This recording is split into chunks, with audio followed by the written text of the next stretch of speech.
মুসলমান ভাইরা আমার, সাহাবায়ে কেরাম সত্যের মাপকাঠি, ঈমানের মাপকাঠি সাহাবায়ে কেরাম। আল্লাহর রাসূল সাল্লাল্লাহু আলাইহি ওয়াসাল্লাম আজ থেকে ১৫০০ বছর আগে আল্লাহর পয়গম্বর সরওয়ারে দু আলম ঘোষণা করে দিয়েছেন সাহাবায়ে কেরাম হলো সত্যের মাপকাঠি। হাদিসের মধ্যে আল্লাহর পয়গম্বর বলেন, ক্বালান নবী সাল্লাল্লাহু আলাইহি ওয়াসাল্লাম as-sahabi kan-nujum, আমার এক একটা সাহাবী আকাশের নক্ষত্রের মতো। কার মতো? আকাশের নক্ষত্রের মতো এক একজন সাহাবী। অর্থাৎ আল্লাহর রাসূল বুঝাইতে চায়, এ আমার বান্দা বান্দিরা ও আমার উম্মত, আমার এক একটা সাহাবীকে যদি তুমি মান্য করতে পারো তাহলে তুমি সাকসেস হয়ে যাবে, আল্লাহ তাআলাকে তুমি রাজি করাইতে পারবে। আর যদি সাহাবায়ে কেরামের, তোমরা সাহাবায়ে কেরামকে যদি মান্য না করো, তোমার আমলের সাথে সাহাবায়ে কেরামের আমলের কোনো মিল নাই, তোমার কথার সাথে, তোমার ব্যবসার সাথে, তোমার পারিবারিক জীবন, তোমার সামাজিক জীবন, তোমার অর্থনৈতিক জীবন, তোমার সব কাজের মধ্যে সাহাবায়ে কেরামের কোনো মিল নাই, আল্লাহর পয়গম্বর বলেন, তাহলে তুমি সাকসেস হতে পারবা না। তুমি সারাদিন আমল করতে পারো, তুমি সারাদিন নামাজ রোজা করতে পারো, কিন্তু আল্লাহ তাআলার সন্তুষ্টি তোমার অর্জন হবে না। আল্লাহ পাক রব্বুল আলামিনের সন্তুষ্টি অর্জন করার জন্য সাহাবায়ে কেরামের আমাদের ঈমানের সাথে, আমাদের আমলের সাথে, আমাদের প্রত্যেকটা কাজকর্মের সাথে সাহাবায়ে কেরামকে মাপকাঠি মানা লাগবে। কি মানা লাগবে? জোরে বলেন। মাপকাঠি মানা লাগবে। যদি মাপকাঠি কোনো বান্দা মাপকাঠি মানে না, নামাজ পড়ে কিন্তু মন গড়া পদ্ধতিতে পড়ে, রোজা রাখে মন গড়া পদ্ধতিতে পড়ে, ব্যবসা করে মন গড়া পদ্ধতিতে করে, দুনিয়ার সবগুলা কাজ করে, মনে করতেছে সে ইবাদত করে, কিন্তু মন গড়া পদ্ধতিতে করার কারণে বলেন মুসলমান, তাদের আমল, তাদের যে সমস্ত আমলগুলা করতেছে আল্লাহ তাআলার দরবারে কবুল হবে? কবুল হবে? কবুল হবে না। আমি আপনাদেরকে কথা শোনাইতেছিলাম গত আলোচনায়, হযরত হুসাইন রাদিয়াল্লাহু তাআলা আনহুর শাহাদাতের কাহিনী এবং কারবালার সেই ঘটনাটা শোনাইতেছিলাম। এর থেকে প্রতীয়মান হয় যে হযরত হুসাইন রাদিয়াল্লাহু তাআলা আনহু, উনি যার শাসন আমলে শাহাদাত বরণ করেছেন, সেই শাসন আমল যার হাতে ক্ষমতা ছিল তার নাম ছিল এজিদ। আর এজিদ ছিল একজন জলিলুল কদর, একজন বিশিষ্ট সাহাবীর সন্তান। বিশিষ্ট একজন সাহাবীর সন্তান ছিল এজিদ। বিশিষ্ট সাহাবী তিনি কে ছিলেন? হযরত মুআবিয়া রাদিয়াল্লাহু আনহু। অটোমেটিকভাবে সন্তান যদি খারাপ হয় তাহলে মানুষ চিন্তা করে যে তার বাবা, তার বংশীয় লোকগুলো জানি কেমন, অটোমেটিক চিন্তা করে যে মনে হয় বাবাও মনে হয় খারাপই ছিল। কথা কোন ঠিক না বে ঠিক? অর্থাৎ সন্তান এবং ফল দিয়ে গাছের পরিচয় পাওয়া যায়, সন্তান দিয়ে বংশ চেনা যায়, মানুষ আজ করতে পারে বা আজ করে থাকে। ঠিক তেমনিভাবে এজিদের আচরণ দেখে, এজিদের কার্যকলাপ দেখে, এজিদের শাসন আমল দেখে, এজিদের শাসন ক্ষমতা থাকা অবস্থায় হযরত হুসাইন রাদিয়াল্লাহু তাআলা আনহু যেহেতু কারবালার ময়দানে শাহাদাত বরণ করেছেন খুবই মর্মান্তিক অবস্থায়, তাহলে অটোমেটিক বোঝা যায় যে তার বাবা, মনে হয় সাধারণ অবস্থার প্রেক্ষিতে মানুষ এটা বুঝতে পারে, বোঝা একটা অবস্থান তৈরি হতে পারে যে বাবাও মনে হয় বেশি ভালো লোক ছিল না। কথা কোন ঠিক না বে ঠিক? প্রথমেই বলেছিলাম এজিদ যার সন্তান তিনি কে ছিলেন? একজন বিশিষ্ট সাহাবী ছিলেন, একজন বিশিষ্ট সাহাবী ছিলেন। আর আল্লাহর রাসূল সাল্লাল্লাহু আলাইহি ওয়াসাল্লাম বলেন যে প্রত্যেকটা সাহাবী এটা হলো সত্যের মাপকাঠি। প্রত্যেকটা সাহাবী, বলেন না, প্রত্যেকটা সাহাবী কি সত্যের মাপকাঠি? এখানে প্রশ্ন আসে, যদি প্রত্যেকটা সাহাবী সত্যের মাপকাঠি হয়ে থাকে, তাহলে এজিদের মতো একজন খারাপ সন্তানকে ক্ষমতার আসনে কেন বসাইলেন? এই প্রশ্নটা আসে না? নাই? এই প্রশ্নটা আসে। এই প্রশ্নের জবাব এবং সাহাবায়ে কেরাম যে সত্যের মাপকাঠি, এটার প্রমাণ আজকের আলোচনায় দেওয়ার চেষ্টা করব ইনশাআল্লাহ। খুব খেয়াল করে শুনতে হবে। আমাদের বাংলাদেশে বর্তমান জামানার মধ্যে অনেক মানুষ এমন পাওয়া যায় যারা সমালোচনা করতে খুব পছন্দ করে। সমালোচনা করতে করতে নিজেদের সমালোচনা, আত্মীয়দের সমালোচনা, আলেমদের সমালোচনা করতে করতে এক পর্যায়ে কিছু কিছু লোক এমন আছে যারা সাহাবায়ে কেরামের সমালোচনাও করে। এই সমালোচনা কতটুকু করা যাবে, এই ব্যাপারে আজকের আলোচনার মূল বিষয়, মূল মাকসাদ। তো আল্লাহর রাসূল সাল্লাল্লাহু আলাইহি ওয়াসাল্লামের প্রত্যেকটা সাহাবী হলো সত্যের মাপকাঠি। বলেন, আমার সাথে বলেন, প্রত্যেকটা সাহাবী উম্মতের জন্য অনুসরণীয়। উম্মতের জন্য কি অনুসরণীয়? প্রত্যেকটা সাহাবী সত্যের মাপকাঠি। প্রত্যেকটা সাহাবী সত্যের মাপকাঠি। যেমন মনে করেন, একটা জিনিসকে ওজন দেওয়ার জন্য আরেকটা বাটখারার প্রয়োজন হয়। আমি 1 কেজি আলু মাপবো, 5 কেজি করলা মাপবো, 10 কেজি পেঁয়াজ মাপবো। তো 10 কেজি পেঁয়াজ এক জায়গায় দেওয়ার পরে, এক পাল্লায় দেওয়ার পরে অপর পাল্লায় পাথর দেওয়া লাগে না? পাথর দেওয়া লাগে। অর্থাৎ আমি যে এটা ওজন করব, এই ওজনের জন্য যার সাথে ওজন করব ওই জিনিসটার দরকার হয়। কথা কোন ঠিক নেই? ঠিক তেমনিভাবে দুনিয়াতে আমরা যে ইমানদার, আমাদের ইমানটাকে মাপার জন্য, আমাদের আমলটাকে মাপার জন্য একটা বাটখারার প্রয়োজন আছে না নাই? কথা কন না, আছে না নাই? আছে। বাটখারাটা কি? পাথরটা কি? পাথরটা হলো সাহাবায়ে কেরাম। পাথরটা কি? সাহাবায়ে কেরাম। সুতরাং ইমান ওজন দেওয়ার জন্য সাহাবায়ে কেরাম হলো বাটখারা। সাহাবায়ে কেরাম মাপকাঠি। আমার ইমানটা কতটুকু ঠিক আছে, আমার আমলটা কতটুকু ঠিক আছে, এটাকে মাপ করার জন্য সাহাবায়ে কেরামকে মাপকাঠি মানতে হয়। সাহাবায়ে কেরামকে কি মানতে হয়? মাপকাঠি মানতে হয়। যদি মাপকাঠি না মানি, আপনি মাপতেছেন 5 কেজি আর এখানে আছে 6 কেজি, মাপ কি ঠিক হবে না ব্যতিক্রম হয়ে যাবে? ব্যতিক্রম হয়ে যাবে। ঠিক তেমনিভাবে সাহাবায়ে কেরাম হলো মাপকাঠি, বাটখারা।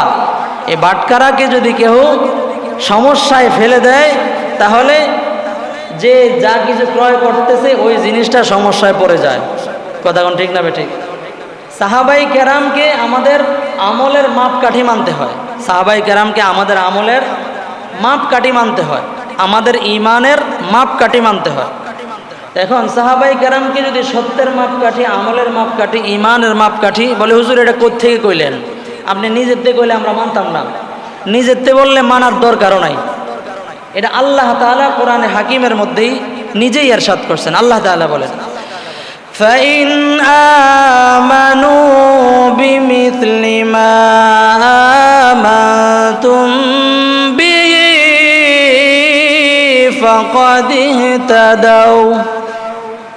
আল্লাহ তাআলা বলেন, فَإِنْ آمَنُوا بِمِثْلِ مَا آمَنْتُمْ بِهِ, যদি তোমরা সাহাবায়ে কেরামের মতো ঈমান আনো, সাহাবায়ে কেরামের মতো যদি তোমরা আমল করো, সাহাবায়ে কেরামের মতো যদি তোমরা ইসলাম মানতে পারো, ফাকাদ ইহতাদাও, তাহলেই তোমরা হেদায়েত পাবে।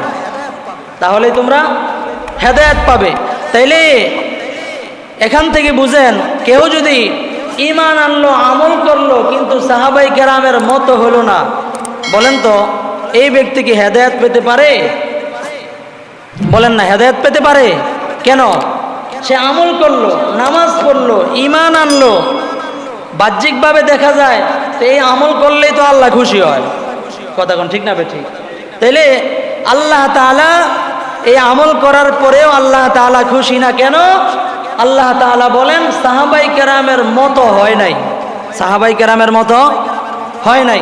যদি সাহাবাই কেরামের মতো না হয় তাহলে তোমার আমলটা আল্লাহ তাআলার দরবারে কবুল হবে না, আল্লাহ তাআলার দরবারে কবুল হবে না। তাহলে সাহাবাই কেরামের মতো যদি আমল না হয়, আল্লাহর দরবারে যদি কবুল না হয়, তাহলে এখন আমাদের করণীয় কি? আমল করে লাভটা কি? তাহলে আমাদের বুঝতে হবে অটোমেটিকভাবে আমাদের আমলকে সাহাবাই কেরামের মতো বানাইতে হবে। আমাদের আমলকে বলেন না সাহাবাই কেরামের মতো বানাইতে হবে। যদি সাহাবাই কেরামের মতো যদি আমরা আমল না করি, আমাদের ঈমান যদি সাহাবাই কেরামের মতো না বানাই, তাহলে এই ঈমান দিয়া এই আমল দিয়া আল্লাহকে রাজি আর খুশি করা যাবে না। আর আল্লাহকে যদি রাজি আর খুশি করা না যায়, তাহলে এই আমলের কোনো প্রয়োজন নাই, এই আমল দিয়া কোনো কাজ নাই, এই আমল দিয়া জান্নাত পাওয়া যাবে না, আল্লাহ তাআলার সন্তুষ্টি অর্জন করা যাবে না। মুসলমান ভাইয়েরা আমার, সাহাবাই কেরাম সত্যের মাপকাঠি, ঈমানের মাপকাঠি সাহাবাই কেরাম। আল্লাহর রাসূল সাল্লাল্লাহু আলাইহি ওয়াসাল্লাম আজ থেকে ১৫০০ বছর আগে আল্লাহর পয়গম্বর সরওয়ারে দু আলম ঘোষণা করে দিয়েছেন সাহাবাই কেরাম হলো সত্যের মাপকাঠি। হাদিসের মধ্যে আল্লাহর পয়গম্বর বলেন, ক্বালান নবী সাল্লাল্লাহু আলাইহি ওয়াসাল্লাম as-sahabi kan-nujum, আমার এক একটা সাহাবী আকাশের নক্ষত্রের মতো। কার মতো? আকাশের নক্ষত্রের মতো এক একজন সাহাবী। অর্থাৎ আল্লাহর রাসূল বুঝাইতে চায়, এ আমার বান্দা বান্দিরা ও আমার উম্মত, আমার এক একটা সাহাবীকে যদি তুমি মান্য করতে পারো, তাহলে তুমি সাকসেস হয়ে যাবে, আল্লাহ তাআলাকে তুমি রাজি করাইতে পারবে। আর যদি সাহাবাই কেরামের তোমরা সাহাবাই কেরামকে যদি মান্য না করো, তোমার আমলের সাথে সাহাবাই কেরামের আমলের কোনো মিল নাই।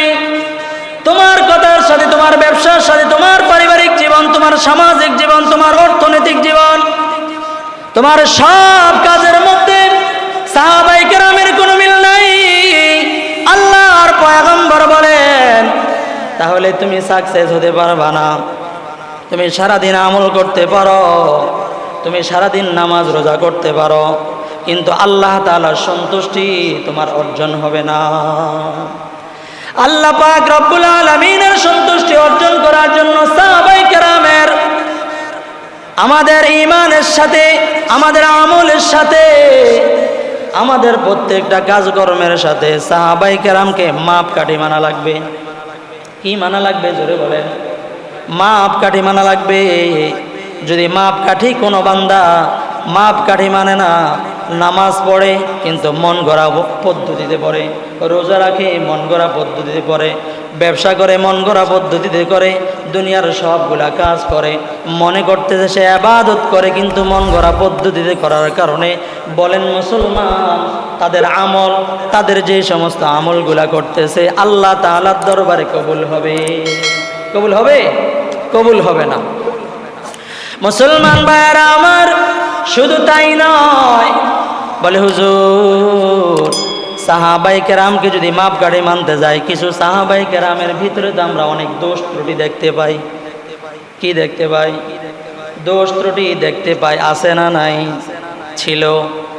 আল্লাহর রাসূল সাল্লাল্লাহু আলাইহি ওয়াসাল্লাম সূরা হুজরাতের মধ্যে ইরশাদ করেন, আল্লাহর রাসূল সাল্লাল্লাহু আলাইহি ওয়াসাল্লামের দরবারে কিছু একদল লোক আসলো।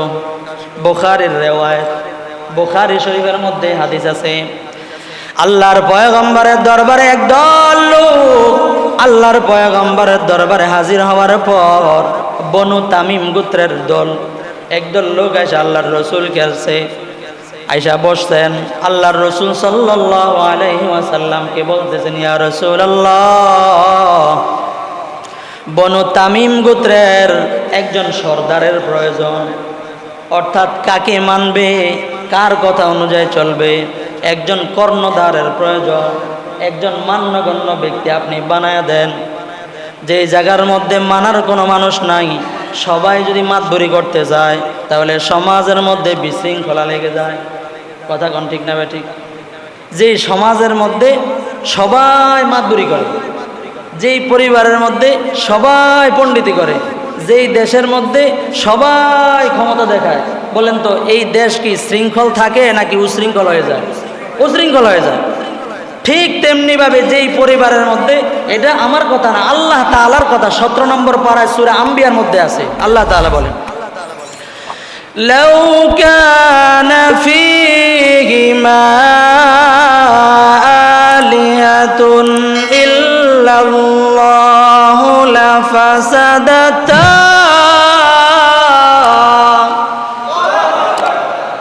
আল্লাহ পাক রব্বুল আলামিন বলেন, হে আমার বান্দা বান্দিরা, ভালো করে লক্ষ্য করো, আসমান জমিনের মধ্যে মালিক কয়জন? জোরে বলেন, আরো জোরে। আল্লাহ তাআলা কয়জন? সবাই মিলে বলেন কয়জন? আল্লাহ তাআলা একজন। আল্লাহ তাআলা নিজে বলেন, আসমান আর জমিনের ভিতরে যদি দুইজন আল্লাহ হইতো, কয়জন আল্লাহ হইতো?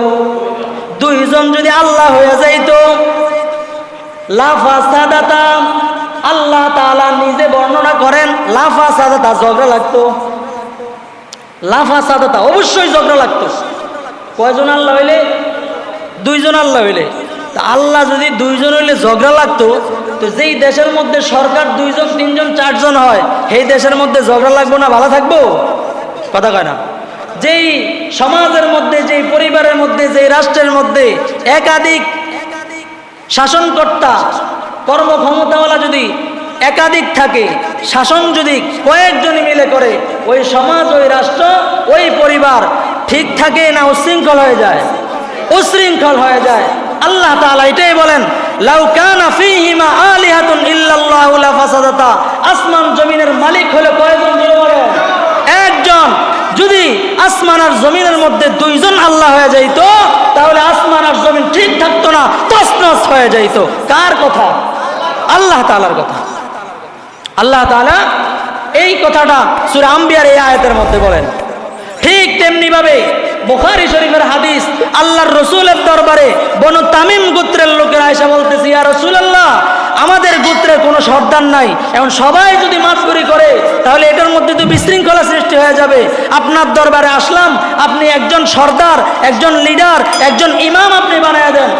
আমরা তার কথা মতো চলবো, আমরা তার কথা মতো শুনবো, সে যেটা বলে সেটাই, সে যে রায় দেয়, যে সিদ্ধান্ত দেয়, সেটাই আমরা মানবো। নচেত একাধিক মানুষ যদি এমনভাবে সিদ্ধান্ত দিতে যায়, এলাকার মধ্যে, সমাজের মধ্যে বিশৃঙ্খলা লেগে যায়।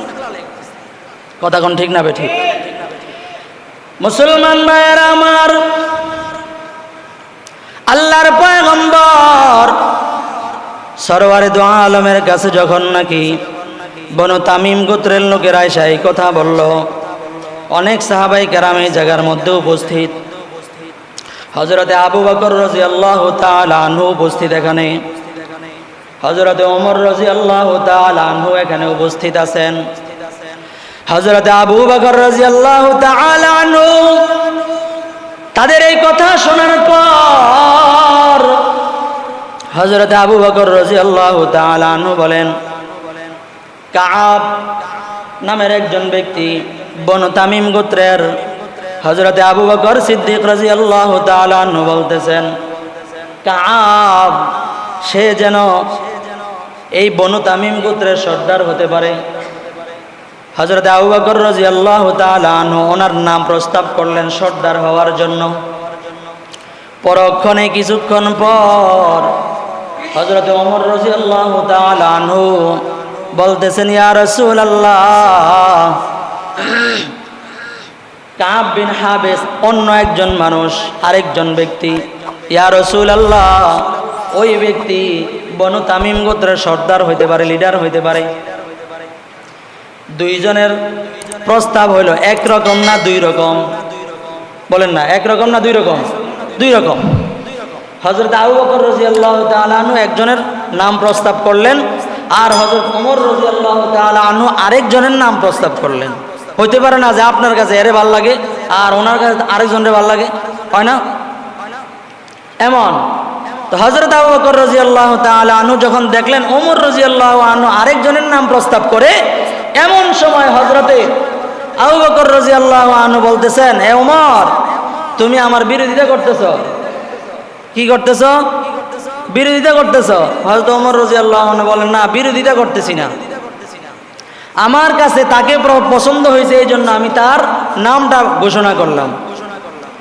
হযরত আবু বকর রাদিয়াল্লাহু আনহু এবং ওমর রাদিয়াল্লাহু তাআলা আনহু এমনভাবে যখন কথা বলতেছেন, এক পর্যায়ে তাদের কণ্ঠস্বর উঁচু হয়ে গেল, কথা কাটাকাটির পর্যায়ে চলে গেল, কথা কাটাকাটির পর্যায়ে চলে গেল। এমন হইতে পারে না? পারে না? বাবা সন্তান, মা সন্তান, অথবা ছোট বড়, ইমাম মুসল্লি হইতে পারে না? হইতে পারে, হইতে পারে। এমন যখন হয়ে গেল আল্লাহর রসুলের সামনে, কার সামনে? কথা কয় না, কার সামনে? আল্লাহর রসুলের সামনে। আল্লাহর রসুল সাল্লাল্লাহু আলাইহি ওয়াসাল্লামের সামনে যখন নাকি দুইজন উঁচু বাচ্চা করে কথা কইতেছে, তুমি আমাকে বিরোধিতা করতেছ, কথা এক পর্যায়ে আওয়াজ অনেক উঁচু হয়ে গেছে, কথা কাটাকাটি চলতেছে। আচ্ছা বলেন তো, এই এতটুকুর দ্বারা কি বোঝা যায় যে সাহাবায়ে কেরাম দোষ করছে? মানুষ এটা বুঝবে না? সাধারণত এটা বুঝবে। দেখেন, যখন নাকি তাদের কথোপকথন উঁচু পর্যায়ে আওয়াজ উঁচু হয়ে গেছে, আল্লাহ পাক রব্বুল আলামিন সাথে সাথে আল্লাহর রসুলের উপর আয়াত নাজিল করলেন। কি নাজিল করলেন? আয়াত নাজিল করলেন, সূরা হুজরাতের আয়াত। আল্লাহ তাআলা বলেন, ইয়া আইয়ুহাল্লাযীনা আমানু লা তারফাউ আসওয়াতাকুম ফাওকা সাওতিন নবী ওয়া লা তাজহারু ولا تجهروا له بالقول كجهر بعضكم لبعض أن تحبط أعمالكم وأنتم لا تشعرون।